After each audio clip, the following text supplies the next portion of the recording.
계엄령과 정치적 중도의 생각. 계엄령은 제가 완전 아기였을 때 있었던 이야기였습니다. 지금은 50을 바라보는 지금 다시 한번 느껴보고 이제 생 2회차 계엄령입니다. 저의 정치적 성향은 중도라고 생각합니다. 어디 당이든 상관없이 그때 그 중에 가장 좋은 사람을 뽑습니다. 정확히 말하자면 그나마 덜 나쁜 사람을 뽑는다고 생각합니다. 저의 포커스는 누가 얼마나 덜 나쁘나 라는 게 정확한 요소입니다.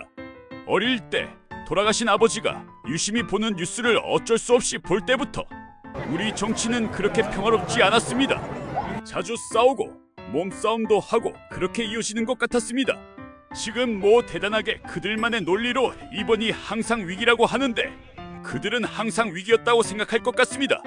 그러니까 항상 소리를 높이고 서로 싸웠겠죠.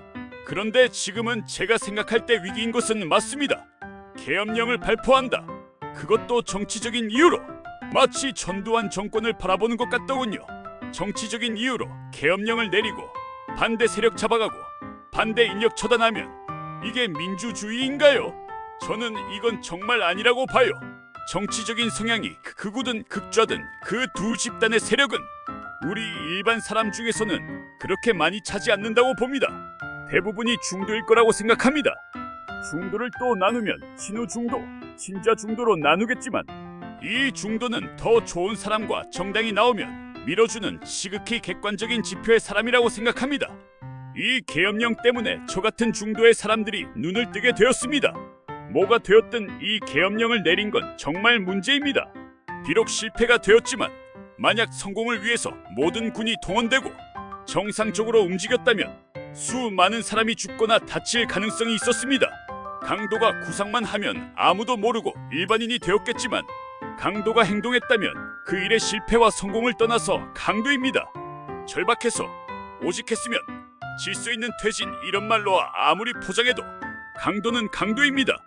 예전에 어떤 문구사에 가서 물건을 사는데 사장님이 여기에 사인을 부탁하더군요. 탄원서였습니다. 자기 교회 다니는데 그런 사람이 아닌데 부탁 좀 하자고 하더군요. 무슨 일로 잡혔냐고 물어보니 강도라고 했습니다. 그래서 사인 안 하고 나왔습니다. 공동의 동일 목적의 집단에서는 그 일이 중요한 것만 알고 얼마나 나쁜 것이냐에 대해서 관대한 경향이 있습니다. 당장 벌 받는 것은 당장 받아야 합니다. 정치의 방향을 소수의 사람이 정한다고 해도 그 방향으로 노를 저어주는 사람들은 다수의 중도 성향의 사람들입니다. 보수와 진보 모두 필요하다고 믿고 생각합니다. 10회 모든 연령대가 다 나온다는 말은 어린 집단의 보수는 나쁜 것이라는 인식을 제공하고 있다는 것입니다. 이게 더 지속 유지되면 장기적으로 보수라는 세력이 나쁘고 좋음을 떠나서 붕괴되겠지요. 저는 빨리 탄핵이 되고 다시 시작했으면 좋겠습니다. 또 탄핵이 되냐 마냐 국민들이 모이고 집회하고 국민들의 에너지는 계속 소비되고 피로는 누적됩니다. 빨리 탄핵되고 정치적, 경제적으로 안정화되어야 살 수 있습니다. 라디오에서 어떤 국민의힘 의원이 탄핵에 의한 스트레스가 더 크기 때문에 매끄러운 자진, 사태가 국민을 위해서 더 좋다고 말하는 걸 들었습니다. 궤변입니다. 이해가 안 되는 궤변입니다.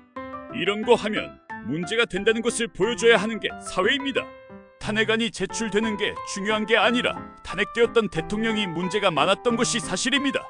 대통령이 정상적이었다면 탄핵안이 아무리 올라와도 탄핵되지도 않고 국민의 지지도 받지 않습니다. 문제의 핵심은 탄핵의 사유가 충분하다는 대통령의 자질이 것이죠. 그러니까 탄핵을 당하는 거죠. 저 같은 중도는 매체를 통하고 과거 기억을 통해서 정치적 소신을 가지고 눈을 뜨고 있습니다. 빠른 해결만이 좌우 중도가 스트레스 없이 조화롭게 살아가는 방법인 것 같습니다.